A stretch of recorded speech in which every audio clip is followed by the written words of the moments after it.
Hello everyone, I am Hardik Shetha from Saraswat international academy Vapi. आज हम standard 12 subject physics chapter number 3 current electricity को आगे बढ़ाते हैं।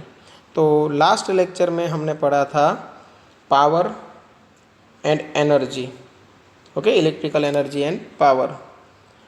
और आज हम पढ़ने वाले हैं कॉम्बिनेशन ऑफ रजिस्टर्स, जिसमें दो है, series combination and parallel combination. Already आप 10th स्टैंडर्ड में ये टॉपिक पढ़ चुके हो और सेम वही यहाँ पे रिपीट हो रहा है। तो स्टार्ट करते हैं सीरीज कॉम्बिनेशन ऑफ रजिस्टर्स, ठीक है ना। सीरीज कॉम्बिनेशन ऑफ रजिस्टर्स, अगर दो रजिस्टर को मैं सीरीज में रखूँ कुछ इस तरह,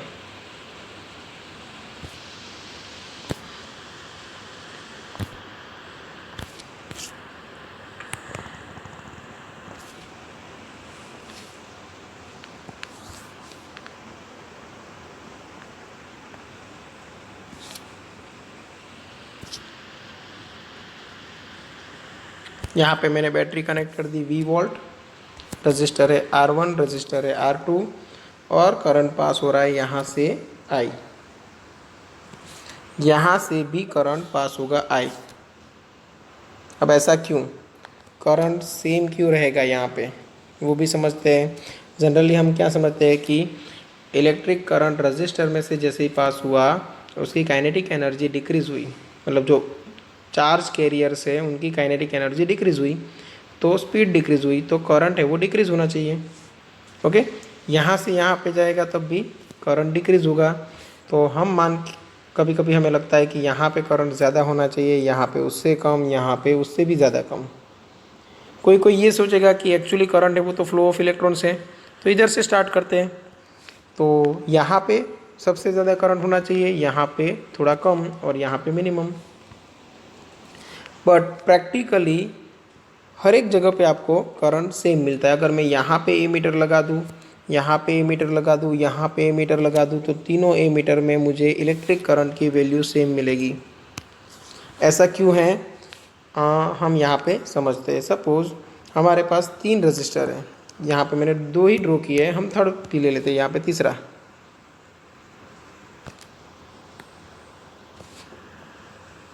ठीक है। और ये है R3, अभी भी करंट सेम रहेगा। अब ये हम समझते हैं रजिस्टर यहाँ का जो है वो 1 ओम है, यहाँ का 2 ओम, यहाँ का 3 ओम, सिर्फ कंपेयर करने के लिए अलग अलग वैल्यू हमने ली हुई है, ठीक है। अब इसको हम कंपेयर करते हैं फ्लो ऑफ वाटर के साथ। फ्लो ऑफ इलेक्ट्रॉन को कंपेयर करेंगे फ्लो ऑफ वाटर के साथ। तो एक सपोज ऐसा कोई पाइप है, होलो सिलिंड्रिकल पाइप, और ये पाइप को आगे जाके हमने कनेक्ट किया हुआ है दूसरे एक सिलेंडर से। हमने लेंथ सभी सिलेंडर की सेम रखी है और क्रॉस सेक्शनल एरिया सभी सिलेंडर का डिफरेंट रखा हुआ है।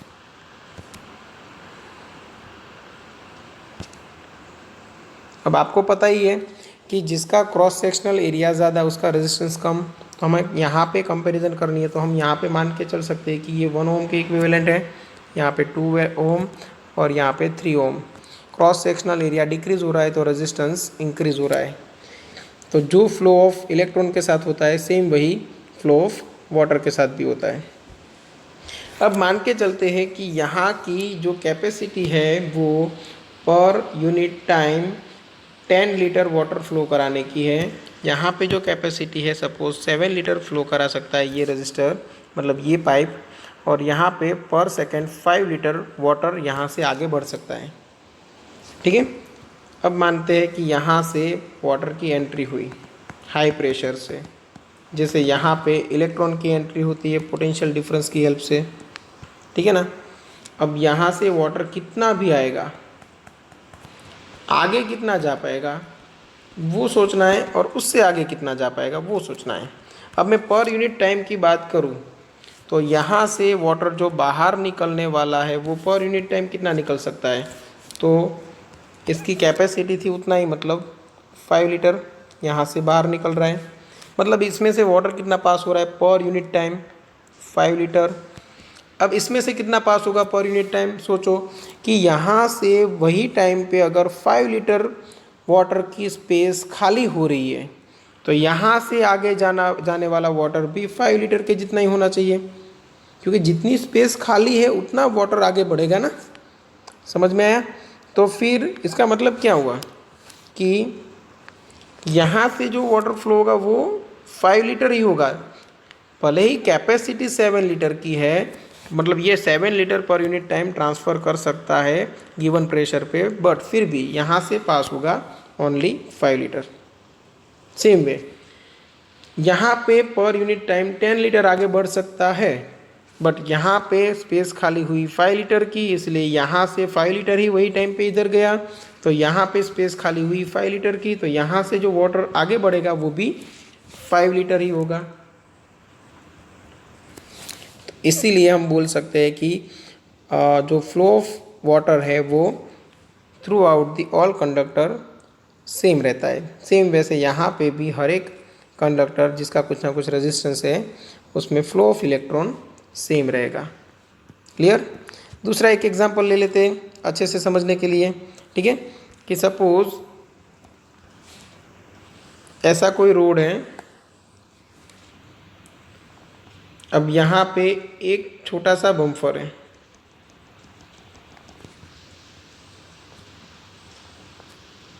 यहाँ पे 2 है,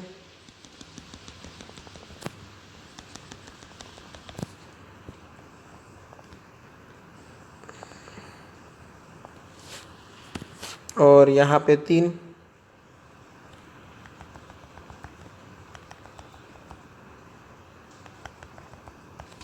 ओके? मतलब ये 1 ओम रेजिस्टेंस है, ये 2 ओम है और ये 3 ओम है, ऐसा मान के चलो। अब यहाँ से गाड़ियाँ जा रही है, ठीक है ना? बहुत सारी गाड़ी है वो यहाँ से पास हो रही है। सपोज मैं एक ही लेन के लिए यहाँ पे दिखाता हूँ आपको, 3 लेन रोड है समझ लो, ठीक है? तो यहाँ से गाड़ी आगे बढ़ रही है। अब हमें पता है कि ये जो रेजिस्टेंस आएगा, मतलब एक बम्फर आएगा, वहाँ पे ये जो गाड़ी है उसकी स्पीड कम होगी, बट उतनी ज़्यादा नहीं जितनी यहाँ पे हो सकती है, ठीक है? तो जब यहाँ पे कोई गाड़ी आएगी तब उसकी स्पीड बहुत ज़्यादा कम हो गई होगी, ठीक है ना? अब मान के चलो कि इनिशियली यहाँ पे स्पीड थी 80 किलोमीटर पर आवर, यहाँ से आगे बढ़ गए स्पीड हो गई 50 किलोमीटर पर आवर, यहाँ से आगे बढ़ गए स्पीड हो गई 40 किलोमीटर पर आवर, यहाँ से आगे बढ़ गए और स्पीड हो गई 10 किलोमीटर पर आवर, बहुत ही कम हो गई स्पीड।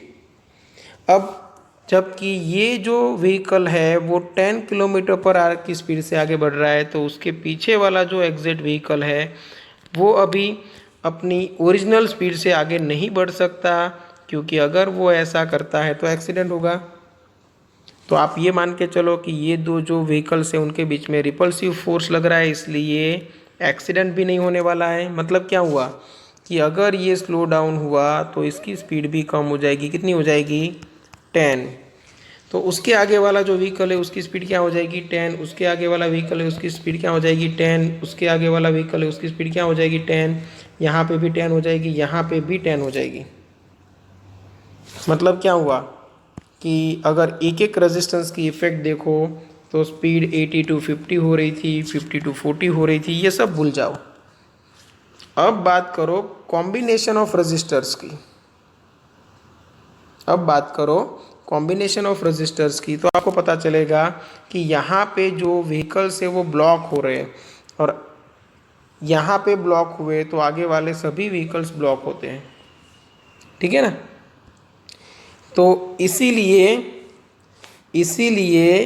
हम बोल सकते हैं कि पाथ में हर एक पोजीशन पे करंट सेम रहेगा, क्योंकि कंडक्टर के अंदर आपको पता है कि इलेक्ट्रॉन डेंसिटी वेरी हाई होती है, 10⁻29 पर मीटर क्यूब, ठीक है? इसका मतलब वहाँ पे ऑलरेडी ट्रैफिक तो है और उसमें भी ऐसे स्पीड ब्रेकर्स आ गए तो हर एक जगह पे ट्रैफिक होगा। मतलब हर एक जगह पे जो इलेक्ट्रॉन नाम के व्हीकल्स है वो सेम स्पीड से आगे बढ़ रहे हैं, इसीलिए इलेक्ट्रॉन की स्पीड अगर सेम है तो flow of charge through out the conductor same रहेगा, मतलब electric current through out the conductor same रहेगा। क्लियर? हाँ, ये चीज़ अलग है कि यहाँ पे फ्लो ऑफ वाटर में ये पोजीशन पे समझना, ये पोजीशन पे जब पानी एंटर हो रहा था तब प्रेशर अलग था, ये पोजीशन पे पानी एंटर हो रहा था तब प्रेशर अलग था, ये पोजीशन पे प्रेशर अलग था। ठीक है ना? जहाँ पे डायामीटर कम हुआ वहाँ पे प्रेशर इंक्रीज़ हुआ, तो यहाँ पे प्रेशर इंक्रीज़ हो रहा है, मतलब ये प्रेशर को आप इक्विवेलेंट आप बोल सकते हो वोल्टेज, तो वोल्टेज भी इंक्रीज़ हो रहा है। तो ये भी हमें पता है कि जहाँ पे रेजिस्टेंस ज़्यादा है वहाँ पे वोल्टेज ज़्यादा ड्रॉप होता है। समझ में आया? तो इसका मतलब क्या कि in series connection electric current है वो सेम रहेगा, और जो पोटेंशियल डिफरेंस है हर एक रजिस्टर के लिए वो डिफरेंट रहेगा। ओके, चलो ये दो एग्जाम्पल से हमने इतना तो समझ लिया कि सीरीज कनेक्शन में करंट है वो सेम रहता है और जो वोल्टेज है वो डिफरेंट रहता है। चलो यहाँ तक क्लियर है? डेरिवेशन तो बहुत इजी है, उसमें तो कोई प्रॉब्लम है ही नहीं। अब सोचो कि यहाँ पे डेड एंड आ जाए, यहाँ पे जो ये मैंने ड्रॉ किया है ना, यहाँ से आगे डेड एंड आ जाए, मतलब यहाँ से आगे रास्ता ही नहीं है, और अगर कोई गाड़ी आगे बढ़ी तो नीचे खाई में गिरने वाली है। तो यहाँ पे जो इलेक्ट्रॉन आएगा उसकी स्पीड क्या हो जाएगी? ज़ीरो, मतलब ये रुक गया, तो फिर उसके आगे वाला रुकेगा, उसके आगे वाला मतलब सभी इलेक्ट्रॉन पूरे पाथ में रुक जाएंगे। इसलिए हम बोलते हैं कि ओपन सर्किट है तो करंट फ्लो नहीं होगा, इसलिए बोलते हैं कि ओपन सर्किट है तो करंट फ्लो नहीं होता। ठीक है ना? चलो, तो जो डिफरेंट है वहाँ से हम स्टार्ट करते हैं डेरिवेशन। तो डिफरेंट क्या है? वोल्टेज। तो हम सेल का जो वोल्टेज है V इज इक्वल टू, मैं लिख सकता हूँ V1 plus V2 plus V3। V1 is voltage across register R1, या तो बोल सकते हैं potential difference between the ending points of resistance R1। अब मुझे इक्विवेलेंट रेजिस्टेंस फाइंड करना है, मतलब कि मुझे ये वोल्टेज के लिए यही ब्रांच में सेम करंट मिलना चाहिए। अब उसके लिए मैं ये जो तीन रजिस्टर है उसको रिप्लेस करके अगर मुझे एक ही रजिस्टर रखना है तो उसकी वैल्यू क्या होनी चाहिए? क्लियर? तो यहाँ पे हम देख लेते हैं, R equivalent equal to V equal to I into R equivalent equal to V1 की जगह पे I इंटू R1, V2 की जगह पे I इंटू R2, V3 की जगह पे I into R3। I into R equivalent equal to I common R1 plus R2 plus R3। ठीक है ना? अब यहाँ पे I है वो कैंसिल आउट हो गया और हमें R इक्विवेलेंट मिल गया। तो R equivalent equal to R1 plus R2 plus R3 if, यहाँ पे लिख दो, if there are n registers,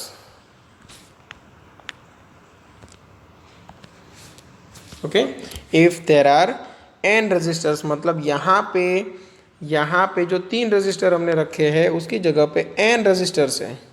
ठीक है ना? तो क्या करोगे आप? तो फिर R इक्विवेलेंट इक्वल टू बनेगा R1 plus R2 plus Rn तक। क्लियर? ये हो गया equivalent resistance for series combination of resistance. इसमें भी एक चीज ले लेते हैं, if there are n resistors, n equal registers,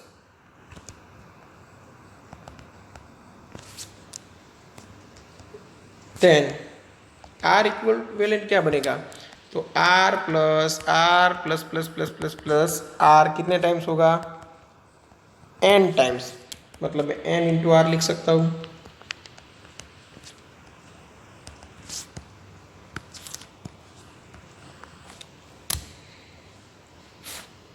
चलो, ये फिनिश हुआ सीरीज कॉम्बिनेशन ऑफ रजिस्टर्स। बात करते हैं पैरेलल कॉम्बिनेशन के लिए। ठीक है, तो पैरेलल कॉम्बिनेशन ऑफ रजिस्टर्स में कंस्ट्रक्शन कुछ ऐसा होगा कि सभी रजिस्टर है उसका एंडिंग पॉइंट है वो आपको एंडिंग पॉइंट्स आपको सेम मिलेंगे। जैसे कि ये रजिस्टर के लिए ये एंडिंग पॉइंट है ए और यहाँ का एंडिंग पॉइंट है बी। ठीक है, अब एंडिंग पॉइंट का मतलब समझना, एंडिंग पॉइंट का सेम होने का मतलब रहेगा इलेक्ट्रिकल लैंग्वेज में। इलेक्ट्रिकल लैंग्वेज में मतलब कैसे कि यहाँ पे ये पॉइंट ये पॉइंट ये पॉइंट सभी का पोटेंशियल सेम है, तो ये सभी इलेक्ट्रिकल लैंग्वेज में आप बोल सकते हो कि एक सिंगल पॉइंट है, उसी तरह बिहेव करेंगे। चलो यहाँ पे R1 R2 R3 और सपोज हम बैटरी कनेक्ट कर देते हैं 20 वोल्ट की।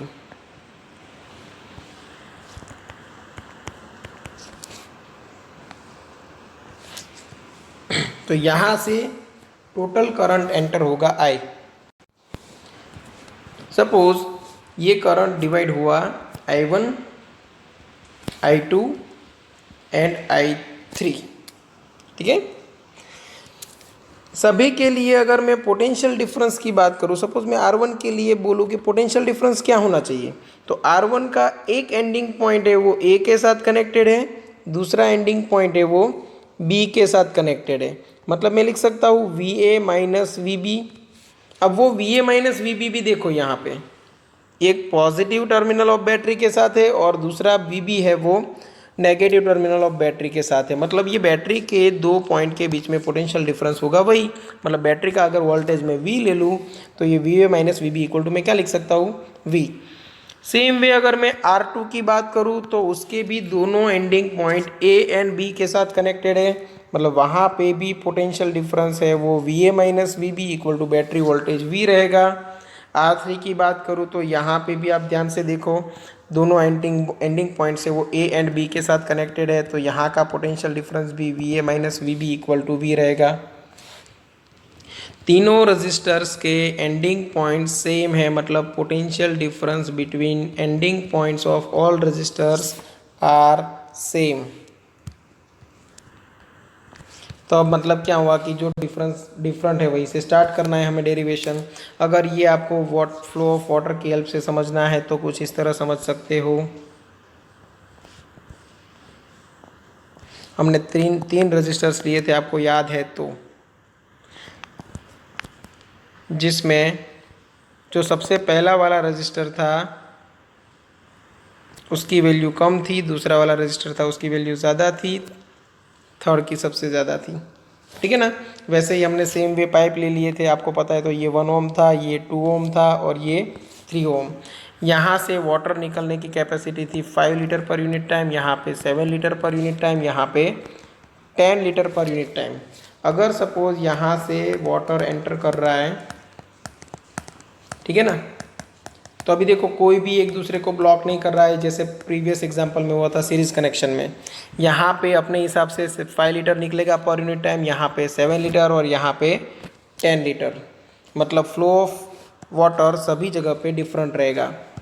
जहाँ पे एंट्री हो रही है वहाँ पे देखो पोटेंशियल डिफरेंस सेम रहेगा क्योंकि यहाँ पे प्रेशर सेम है।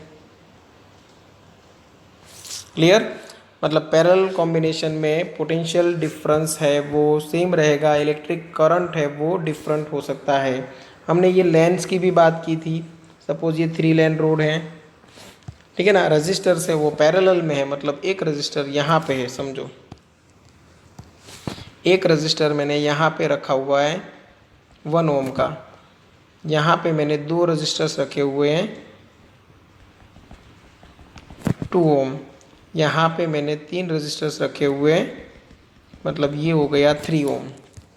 तो यहाँ से व्हीकल है उसकी फर्स्ट प्रायोरिटी ये रहेगी कि यहाँ से पास हो जाए।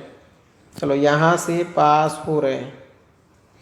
अब इससे आप पीछे वाला रजिस्टर देखा गया कि यहाँ पे ट्रैफिक हो चुका है, इधर से चला जाऊँ तो यहाँ पे भी व्हीकल्स आएंगे, बट यहाँ पे उतने ज़्यादा नहीं। फिर ये आगे वाला सोचेगा कि मैं चलो यहाँ पे बम्प्स ज़्यादा है बट यहाँ से निकाल लूँ गाड़ी को, ठीक है ना। तो हाँ, ये ठीक है कि यहाँ पे रेजिस्टेंस कम है इसलिए ये लेन में नंबर ऑफ व्हीकल्स ज़्यादा पास होंगे सेम टाइम ड्यूरेशन में। यहाँ पे रेजिस्टेंस ज़्यादा है तो नंबर ऑफ़ व्हीकल्स उतने कम ट्रैवल करेंगे, यहाँ पे रेजिस्टेंस और भी ज़्यादा है तो नंबर ऑफ़ व्हीकल्स बहुत ही कम है। समझ में आया? तो यहाँ पे सेम इलेक्ट्रॉन के साथ होगा, जहाँ पे रेजिस्टेंस कम मिला वहाँ पे नंबर ऑफ़ इलेक्ट्रॉन ज़्यादा जाएंगे, जहाँ पे रेजिस्टेंस ज़्यादा मिला वहाँ पे नंबर ऑफ़ रेजिस्टेंस कम जाएंगे। क्लियर? ये हो गया parallel combination of registers.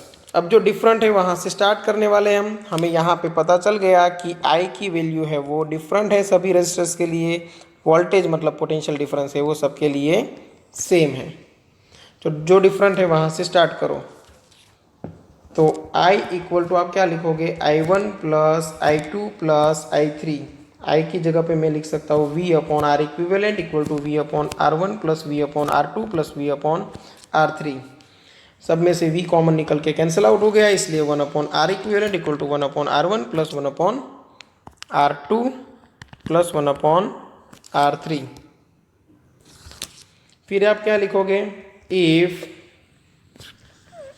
there are n resistors in parallel तो 1 upon R equivalent equal to आप 1 upon R1 plus 1 upon R2 plus plus plus plus plus 1 upon Rn तक जाओगे। तो ये इक्वेशन बन गया equation of equivalent resistor for combination parallel combination of registers.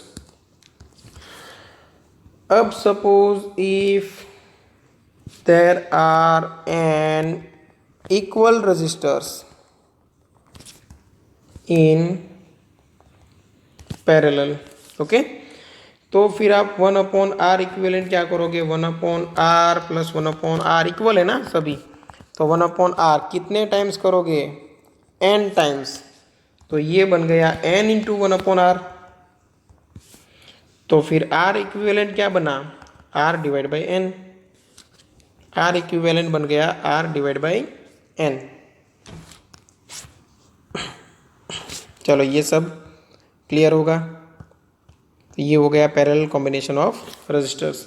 हाँ, numericals के लिए अगर आप 2 रजिस्टर्स ले लो, सपोज आपको सॉल्व करना है 2 resistors in parallel, different resistors है, तो आप डायरेक्ट ये कर सकते हो R1 into R2 divide by R1 plus R2, ये आपको पैरेलल कॉम्बिनेशन मिल जाएगा R इक्विवेलेंट। तो ये कैलकुलेशन फास्ट हो जाएगा क्योंकि आपको 1 अपॉन आर फाइंड करके फिर से उसका रेसिप्रोकल निकालना है। इससे अच्छा कि डायरेक्ट आप दोनों रजिस्टर का मल्टीप्लिकेशन कर दो, दोनों का एडिशन कर दो। सपोज एक की वैल्यू है 6, एक की वैल्यू है 3, तो 6 plus 3 upon 6 sorry 6 into 3 upon 6 plus 3, तो ये हो गया 18 डिवाइड बाई 9, 2 ओम आंसर। ठीक है, और ये आप खुद डिराइव भी कर सकते हो इस तरह कि 1 upon R equivalent equal to 1 upon R1 plus 1 upon R2 था, तो 1 upon R equivalent equal to मैंने क्रॉस मल्टीप्लिकेशन कर दिया, R1 plus R2 divide by R1 R2 हुआ, यहाँ पे मैंने उसका रेसिप्रोकल ले लिया। क्लियर? तो ये बन गया theory for parallel combination of resistors. ठीक है, अब हम एक काम करते हैं, यही सारी चीज़ें एनिमेशन में देखते हैं। तो यहाँ पे देखो मैंने एक सर्किट तैयार की हुई है, ऐसे कुछ बैटरी रखी, यहाँ पे रजिस्टर रखा, स्विच लेके रखी, ये सब मैंने कर दिया। ठीक है, अब मैंने क्या किया है, स्विच को अभी मैंने ओपन रखा हुआ है। अब ओपन सर्किट में देखो इलेक्ट्रॉन्स तो है ही, बट इलेक्ट्रॉन फ्लो नहीं कर रहे क्योंकि ट्रैफिक जाम हो चुका है। जैसे ही मैंने यहाँ पे ये स्विच को क्लोज किया, इलेक्ट्रॉन ने फ्लो करना स्टार्ट कर दिया। अब हम क्या करते हैं, बैटरी का वोल्टेज बढ़ा देते हैं, देखो फ्लो ऑफ इलेक्ट्रॉन बढ़ गया। फिर भी रेजिस्टेंस की वैल्यू तो वही रहेगी, 10 ओम 20 ओम दिख रहा है आपको। ठीक है ना, करंट बढ़ गया।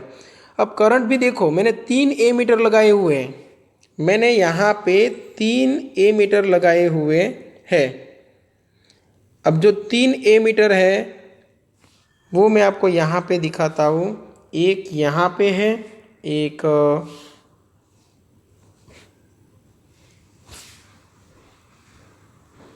यहाँ पे है, दूसरा देखो एक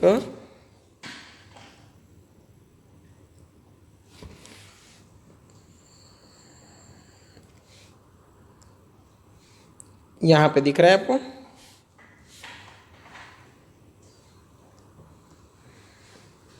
एक ये, एक ये, एक ये नहीं है, यहाँ पे देखो जहाँ पे करंट लिखा हुआ है वहाँ पे सभी में देखो 3.6 एम्पियर करंट पास हो रहा है। मैंने वोल्टेज बैटरी के रखे हुए 108 वोल्ट, एक है 10 ओम रजिस्टर, एक है 20 ओम रजिस्टर।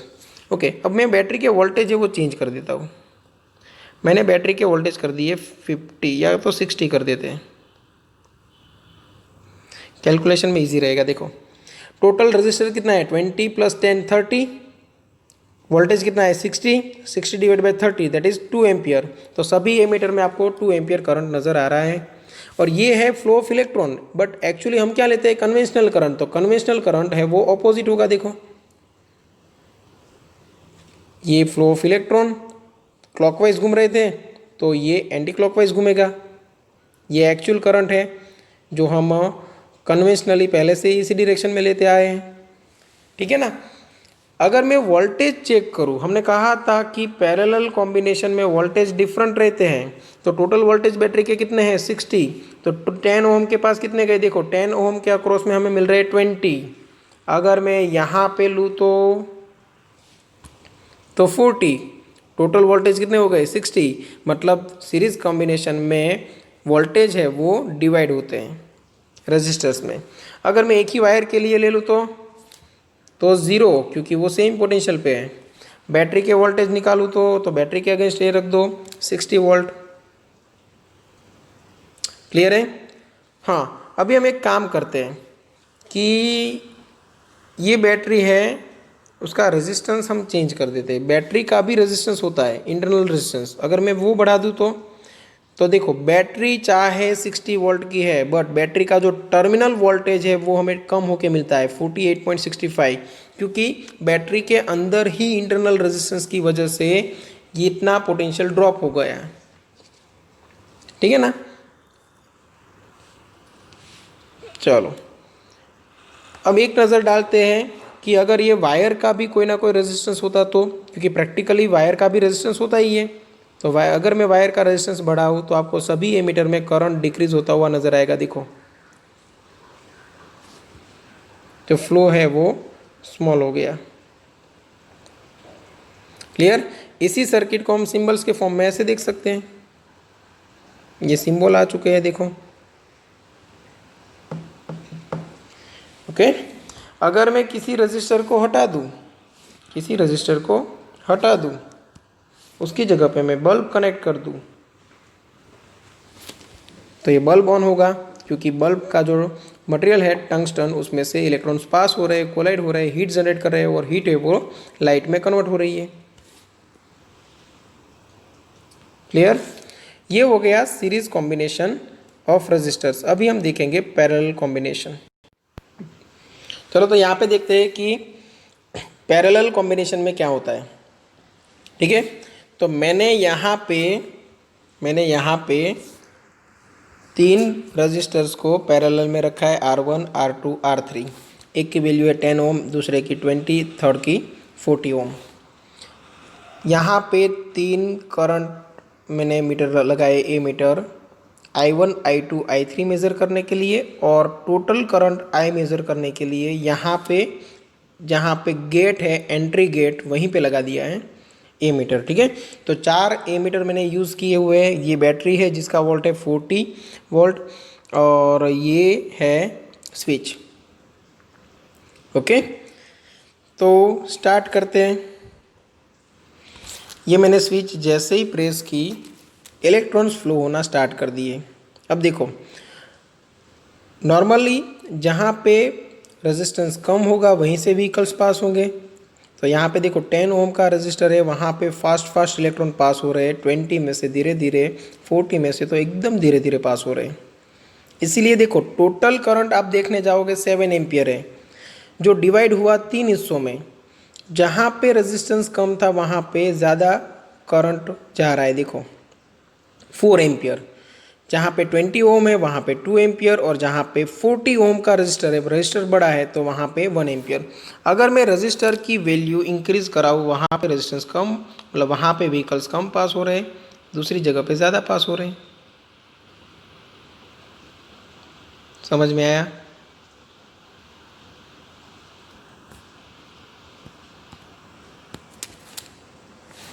ओके, अब ये समझ गए। अब पोटेंशियल की बात करते हैं, हर एक रेजिस्टेंस के अक्रॉस में सेम कैसे। तो देखो, बैटरी वोल्टेज 40 वोल्ट है, तो यहाँ पे वोल्टेज अक्रॉस R1 मतलब 10 ओम कितना है, 40 वोल्ट। आप यहाँ पे रिजल्ट देखते रहना, कहाँ पे, जहाँ पे वोल्टेज लिखा हुआ है, मैंने ये हिला रहा हूँ ना, यहाँ पे देखो, वहाँ पे आप देखते रहना। अब 20 ओम के अक्रॉस में लिखूँ तो देखते हैं 40 वोल्ट है, 40 ओम के अक्रॉस में भी देखें तो 40 वोल्ट है। मतलब पैरेलल कॉम्बिनेशन में वोल्टेज सेम रहते हैं और करंट है वो डिवाइड होता है। ये हम फ्लो ऑफ इलेक्ट्रॉन की बात कर रहे हैं यहाँ पे। अब हम देखते हैं कि कन्वेंशनली करंट कैसे पास होगा। तो कुछ इस तरह बैटरी के पॉजिटिव टर्मिनल से निकलेगा और नेगेटिव टर्मिनल में वापस आएगा। सिंबल्स के फॉर्म में देख लेते हैं। तो सिंबल में देखो, ये स्विच ओपन है, ये रजिस्टर से तीन एमीटर लगा, 4 एमीटर लगा दिए, वोल्ट मीटर हमने अलग से यहाँ पे रखा हुआ है। ठीक है, जैसे ही मैंने स्विच ऑफ कर दी, मतलब स्विच कनेक्ट कर दी, तो ये करंट पास होना स्टार्ट कर दिया। ठीक है, तो अभी आप दोनों समझ गए हो, सीरीज कॉम्बिनेशन, पैरेलल कॉम्बिनेशन। ठीक है, नेक्स्ट टाइम हम यहाँ से सिलेबस को आगे बढ़ाएंगे। अगर कोई डाउट है तो आप कांटेक्ट कर सकते हो। Thank you.